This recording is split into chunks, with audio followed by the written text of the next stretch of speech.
Thank you for arguing. I got this from the New York Times bestseller list, and it is what Aristotle, Lincoln, and Homer Simpson can teach us about the art of persuasion. I think that's very important. When you're speaking, you convey a message. There's three things you do. One is either give an informative speech, persuasive speech, or an entertaining speech, or all three. So, without further ado, I'll get into that. I'm going on chapter 14. It's called Spotting Fallacies for all logical people here. So we'll see what you pick up.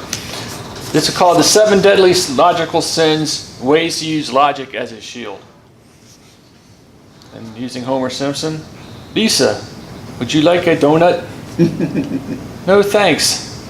Do you have any fruit? This has purple in it. Purple is a fruit. So this is a logical fallacy. Another example would be elephants are animals. You're an animal. That makes you an elephant. Obviously, nobody would fall for that. That's a logical fallacy. And there are dozens of logical fallacies. And logical fallacies all come down to one thing: bad logic. So you've seen some bad logic in someone's programming code. And you're going to understand what I was talking about. So the first deadly sin is the false comparison.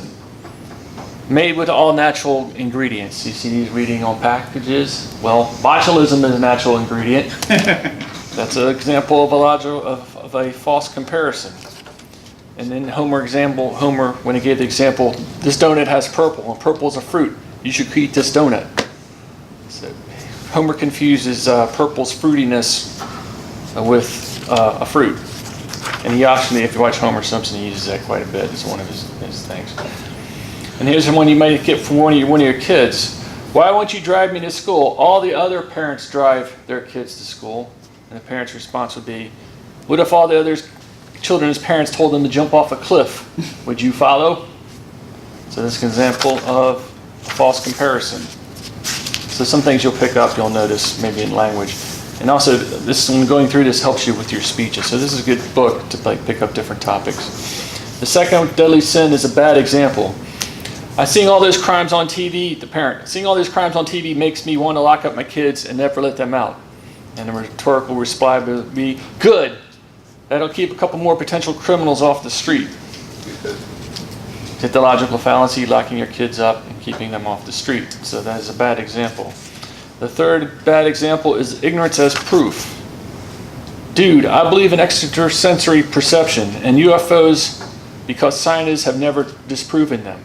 And the rhetorical reply, they never disproved that the moon can talk either.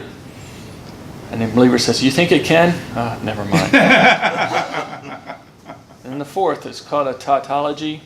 It basically repeats the promise. For example, the Cowboys are favored to win because they're the better team. That's because the proof and conclusion agree perfectly and there's no lie in the comparison. So that's a tautology. You might see that. The fifth deadly sin is the false choice.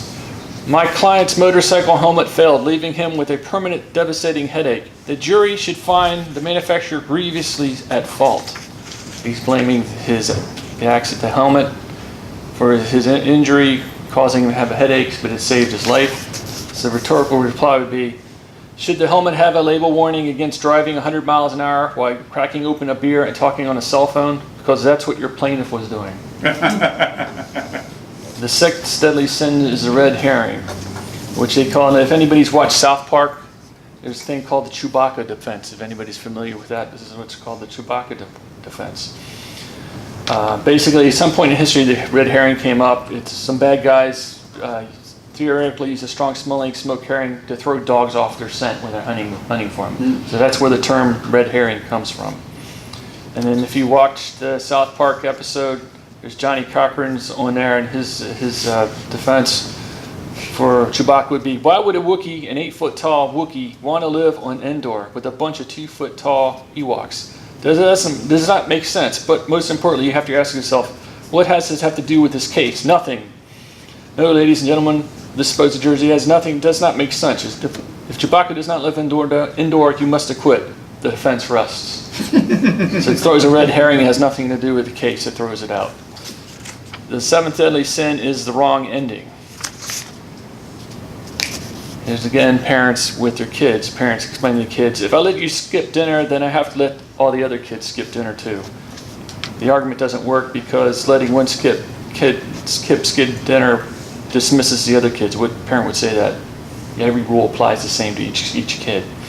So that doesn't quite work.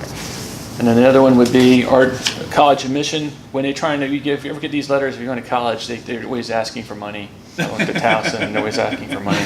So here's another one. It says, our newsletter is a big success. After we started publishing it, the alumni giving went up. Well, that boosted in following the publication of the newsletter. So he's saying congratulations, but the percentage of people giving declined. So that's another example of a wrong ending.